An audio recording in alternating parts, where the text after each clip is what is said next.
altogether, there are numerous projects that are going to be related to Colorado River stream flow, closely related to Connectivity Channel, and the Learning by Doing group is going to oversee those projects and to make sure they all fit together and work well together when they're all completed.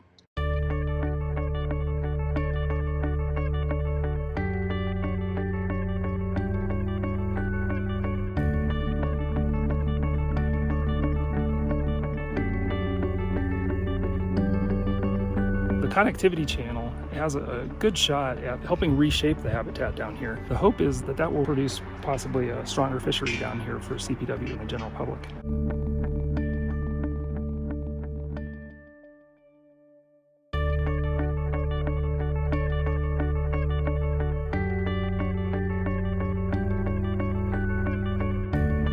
The Learning by Doing stakeholders are very closely tied with the Connectivity Channel.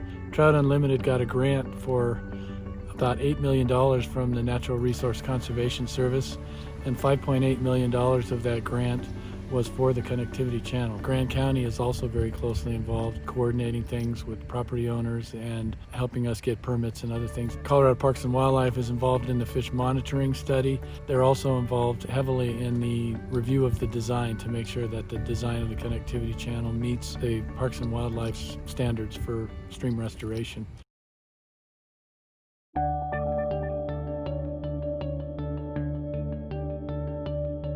We're up here today to help Parks and Wildlife install some of the antennas for the fish movement study they're conducting that's related to the Connectivity Channel project at Windy Gap. And this is actually the largest fish movement study that we've undertaken, to my knowledge, I think in the entire state, at least for quite some time. So we're installing antennas into the river that can read the pit tags that we're going to be putting into the fish later this fall. And basically we'll be able to tell which direction those fish are moving when they pass each of these antenna stations. And with the antenna stations spaced multiple miles apart up and down the river, we can tell how far those fish are moving in the system. And so that's all part of the Connectivity Channel construction, and we'll be able to get a baseline movement of these fish for the next 2 years on the brown trout, rainbow trout, and sculpin, and kind of see what their movement rates are with the dam in.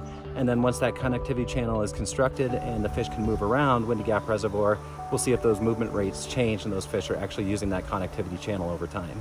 Well, Northern Water is funding this project, and we're fortunate that we can also come out and participate in some of the work and help get it done. It's a pretty labor-intensive thing to install these things, but once they're installed, they're going to be up and running for 5 years accumulating data, and it's going to be a massive amount of data that tells us a lot about what's going on in the river. The antennas are made out of some pretty heavy gauge copper wire, and that's what sends the electromagnetic signal that can read the pit tags.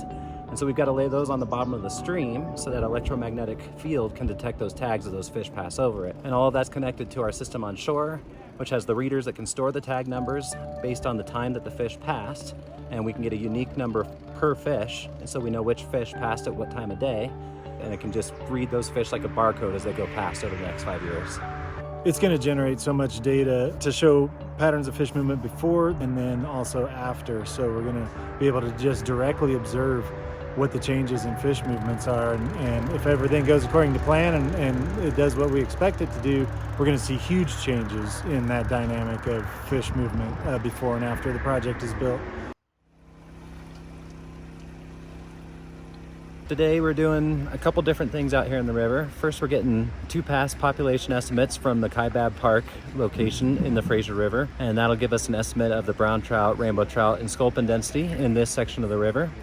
And then the fish that we're capturing during those population estimates, we're also putting pit tags in for the fish movement study. And these are the tags that will work with our antennas that we put in a couple weeks ago that'll make it so that we can tell if these fish are moving far distances in the river. So we have 3 types of fish that we're aiming to put tags in today: brown trout, rainbow trout, and mottled sculpin. And we're hoping to tag about 125 of each species. From beginning to end, we do the electrofishing, running the electrodes through the river, and that's what actually shocks the fish for just a short amount of time so that we can capture those fish. We're using a clove oil substitute called Aqua-S, and we're authorized to use that by the U.S. Fish and Wildlife Service. It's safe for the fish. It knocks them out fairly quickly. We can put the tag in without the fish moving so that we don't injure the fish when we're inserting the tag into those fish. And then they wake up relatively quickly once they're put into clean water.